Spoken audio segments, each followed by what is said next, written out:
30 minutes from now in the CNN newsroom. Right now, time for Your Money.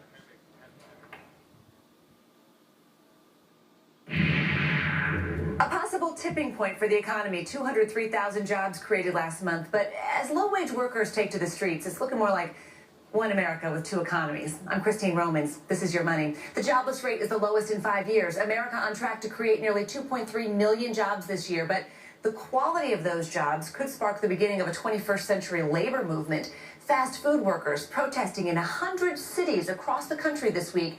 They're calling for a living wage of $15 an hour. And they aren't alone in their call for better pay. We know that there are airport workers and fast food workers and nurse assistants and retail salespeople who work their tails off and are still living at or barely above poverty. The president has called for raising the minimum wage to $9 an hour. He also supports a bill in Congress to raise it to $10.10 an hour. But fast food workers say $15 an hour is the living wage that they need. The question, a living wage, who pays? Could raising the minimum wage ultimately hurt the very workers it's meant to help? It's all in the eye of the beholder. First, look through the low-wage workers' eyes for a moment.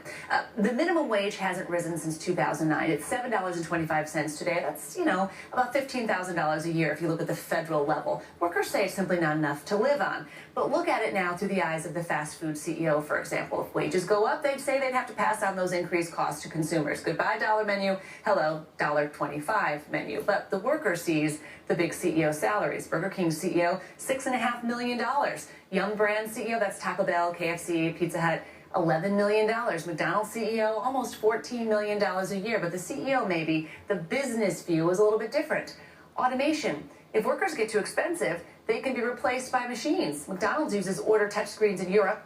And did you know that Applebee's is putting a tablet at every single table? Now back to the worker. The worker says they deserve a living wage. This isn't just teenagers flipping burgers. The average age of a fast food worker is 29 years old. More than a quarter of fast food workers are parents raising kids.